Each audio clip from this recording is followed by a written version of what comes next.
కాగజ్ నగర్ మీదుగా మహారాష్ట్ర నుండి హైదరాబాద్ కు యథేచ్ఛగా సాగుతున్న పశువుల అక్రమ రవాణా. కొమరం భీం ఆసిఫాబాద్ జిల్లా కేంద్రం సిర్పూర్ నియోజకవర్గం కాగజ్ నగర్ మీదుగా మహారాష్ట్ర నుండి హైదరాబాద్ వరకు పశువుల అక్రమ రవాణా రోజురోజుకు పెరిగిపోతోంది. ఈ వ్యవహారం పూర్తిగా గుట్టుచప్పుడు కాకుండా సాగిపోతుందా అంటే కాదు. అసలు విషయం ఏమిటంటే ప్రజల కళ్ళ ముందే జరుగుతున్న ఈ అక్రమ రవాణాను చట్టాన్ని అమలు చేయాల్సిన అధికారులే నిర్లక్ష్యం వహిస్తున్నారు. పశువుల అక్రమ రవాణా నిలిపివేయాలని కోర్టులు పలుమార్లు ఆదేశించినప్పటికీ రాష్ట్రంలోని అధికార యంత్రాంగం మాత్రం పూర్తిగా నిశ్శబ్దంగా వ్యవహరిస్తోంది. స్థానికంగా ఈ రవాణాను అడ్డుకోవాల్సిన పోలీసులు, రవాణా శాఖ, పశు సంవర్ధక శాఖల అధికారులు మాఫియాకు అండగా మారారని బహిరంగ ఆరోపణలు వినిపిస్తున్నాయి. పశువుల అక్రమ రవాణా వ్యవస్థ స్థానిక సంతలను ప్రధాన కేంద్రాలుగా చేసుకొని జరుగుతోంది. సంతల్లో పశువులను విపరీతంగా సేకరించి రాత్రి వేళల్లో ఐచర్, బొలెరో వాహనాల్లో తరలిస్తున్నారు.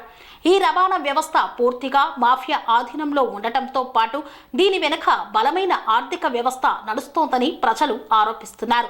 కొందరు అధికారుల మౌనం కారణంగా మహారాష్ట్ర నుండి పెద్ద ఎత్తున పశువులను తరలిస్తూ అక్రమంగా వ్యాపారం సాగిస్తున్న మాఫియా ప్రభుత్వ నిబంధనలను కించపరిచేలా వ్యవహరిస్తోంది.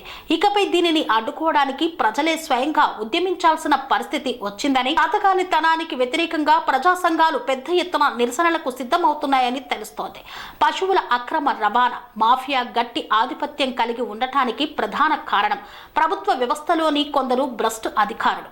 ఈ అక్రమ రవాణా వెనుక పెద్ద ఎత్తున ముడుపులు చెల్లిస్తున్నారని విశ్వసనీయ వర్గాలు తెలియజేస్తున్నాయి. పశువులను తరలిస్తున్న ట్రక్కులను అడ్డుకున్న పోలీసులకు, సంబంధిత యంత్రాంగానికి పెద్ద ఎత్తున లంచాలు అందుతున్నాయని ఆరోపణలు వెల్లువెత్తుతున్నాయి. తగిన సమాచారం అందించినా కూడా పోలీసుల స్పందన లేకపోవడం వెనుక కారణం ఇదేనని పలువురు ప్రజాప్రతినిధులు అంటున్నారు. స్థానిక పోలీసులు, రెవెన్యూ అధికారులు, పశు సంవర్ధక శాఖ అధికారులు సంయుక్తంగా చర్యలు తీసుకోవాలని పలుమార్లు డిమాండ్ చేసినప్పటికీ అవి అమలు కావడం లేదు.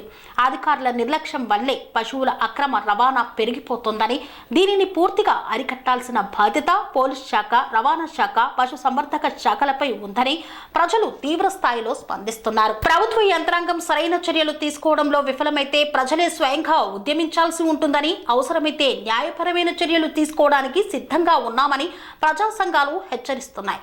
ఇప్పటికైనా జిల్లా పోలీస్ అధికారులు, రెవెన్యూ అధికారులు, పశు సంవర్ధక శాఖ సమన్వయంతో పనిచేసి ఈ అక్రమ రవాణాను అడ్డుకోవాలని ప్రజలు డిమాండ్ చేస్తున్నారు.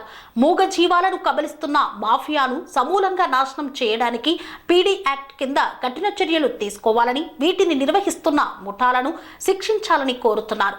ప్రభుత్వం ఇప్పటికైనా మేల్కొని ఈ అక్రమ రవాణాపై ఉక్కుపాదం మోపాలని ప్రజలు డిమాండ్ చేస్తున్నారు.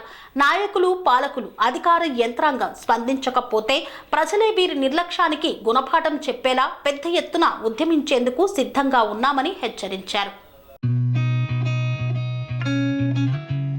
కని విని ఎరగని రీతిలో మీ ఇంట జరిగే వేడుకలకు అందమైన వేదిక Sri Lakshmi banquet hall. Functions చేయాలంటే ఇల్లు చిన్నగా ఉందని ఆలోచిస్తున్నారా? చిన్న ఫంక్షన్ కోసం ఎక్కువ డబ్బులు వృధా చేస్తున్నారా? అందుకే మీ సౌలభ్యం కోసం అత్యాధునిక అంగులతో అందుబాటు ధరలో లభిస్తోంది శ్రీ లక్ష్మీ బ్యాంకెట్ హాల్. పుట్టినరోజులకు, పెళ్లి రోజు వేడుకలకు, రాజకీయ పార్టీ సమావేశాలకు, కార్పొరేట్ కాన్ఫరెన్సులకు అద్భుతమైన ప్రదేశం శ్రీ లక్ష్మీ బ్యాంకెట్ హాల్. మీ ఇంట జరిగే ఏ శుభకార్యానికైనా అతి తక్కువ ఖర్చుతో గ్రాండ్గా సెలబ్రేట్ చేసుకునేందుకు అనువైన ప్రదేశం శ్రీ లక్ష్మీ బ్యాంకెట్ హాల్.